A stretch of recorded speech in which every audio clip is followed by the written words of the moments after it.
With the midterm elections only 4 days away, there is a natural inclination to focus on the big ticket races, the U.S. Senate, the House, even governor's races.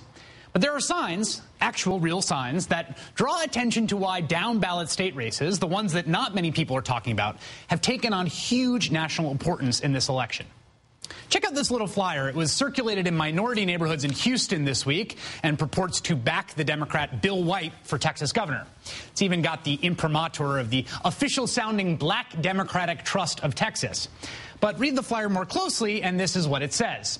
Quote, Republicans are trying to trick us. When you vote straight ticket Democratic, it is actually voting for Republicans, and your vote doesn't count.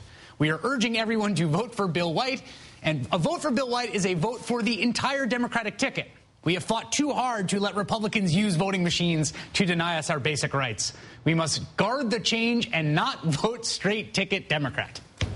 Fight the power, right? Well, no, this is a very fake group, and it's trying to trick Houston voters into not voting for down-ballot Democratic candidates in what amounts to a very weird kind of vote suppression triage. Go ahead, they're saying, vote for Bill White, the Democrat running for governor. Just don't vote for the Democrats running in all those other races further down the ballot. What would compel a non-existent group to mislead voters into only avoiding a vote for down-ballot candidates? It's hard to know. But it may be because, as a result of the census taken this year, state legislatures in most parts of the country, including Texas, will be redrawing the map for congressional districts. Those decisions about what districts look like and what kinds of voters they have are monumentally important because they tend to create districts that stay either red or blue until the next round of redistricting. The Democratic Legislative Campaign Committee, the DLCC, says that more than 4,000 state legislature races now in play nationwide will be involved in that redistricting. Republicans control those legislatures. They're going to find ways to make it easier for Republicans to get elected and then stay elected to Congress. Democrats are likely to do the same for Democrats. It's important. Well, other folks think it's important, too. It's a big reason why national money has been flooding into state races this year, a census year, races in which there are no federal limits on how much money can be raised. How much money are we talking about this year? The Wall Street Journal estimates about $200 million, twice what was spent in the last midterm election. Joining us now is the founder of the Bus Project, a nonprofit progressive organization. It mobilizes young voters, and the Democratic state representative from Oregon's 47th district, Jefferson Smith. Jefferson, how are you doing tonight? Hey, Chris, doing well. Good to see you. Good to see you, too. So you're running for re-election, right? You have to go around and you have to explain to people why they should care about the state legislature. How do you communicate, particularly to new voters and young voters, the stakes for a local race like yours? So how do you get folks excited about local races? Yes. I guess I do cartwheels. I've seen you do them, actually. Yeah, I sang I'm Just a Bill on the radio. This is what I did. But it's not just that. I think it's sort of the fundamentals of democracy. One, the difference that a volunteer can make on a local race. You know, Oregon's legislature, Oregon's House, was decided by a single seat, and that seat was decided by 40 votes. Any volunteer, any set of contributors can help flip 40 votes. Second is just building relationships, and luckily, as you try to have fun and build relationships, if you elect a leader, that person doesn't move to D.C. And third, with how much is at stake.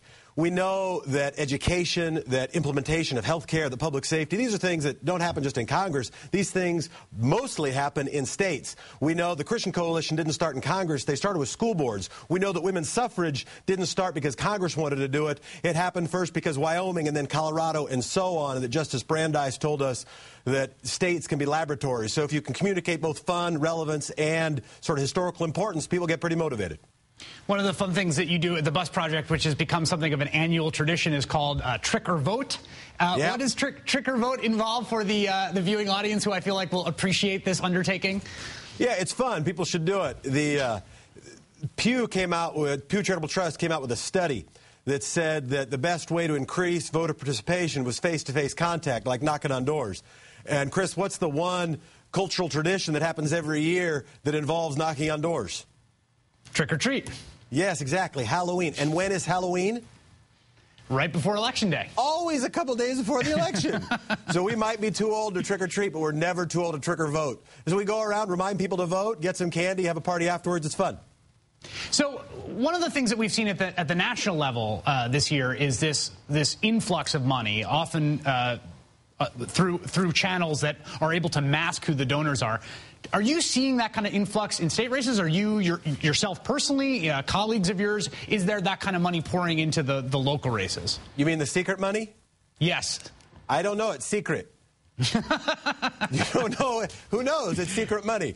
Yeah, we certainly are seeing the impact of kind of the centralized hidden dough on elections at all levels. And just as importantly, it's not just that it's secret money, it's that it's selfish money. It's not advocating necessarily for any public interest, but for a very specific set of self-interests. And a big set of our problems, the reason I think it's so insidious and important, is that a huge portion of our problems are, in a market sense, nobody's job. Right? Whose job is it to figure out education for this century, to figure out what health care reform should be? Whose job is it to do energy reform? You know, BP's? Maybe. You know, that's why I think that kind of stuff's got to be all of our jobs, not anyone's job. And that's why volunteers and people committing to the public interest are so important. That's why it's really an honor to be here and urge people to get engaged in these last few days, because the volunteers watching your show are priceless. Definition of priceless, worth a lot, not for sale. That is Oregon Democratic State Representative Jefferson Smith, who will be in a magical costume, I'm sure, this weekend and knocking on doors as he loves to do. Meriwether Lewis. Meriwether Lewis. Jefferson Smith, thanks so much for joining me tonight. I really appreciate it. Thanks a lot, Chris. Thanks for having me.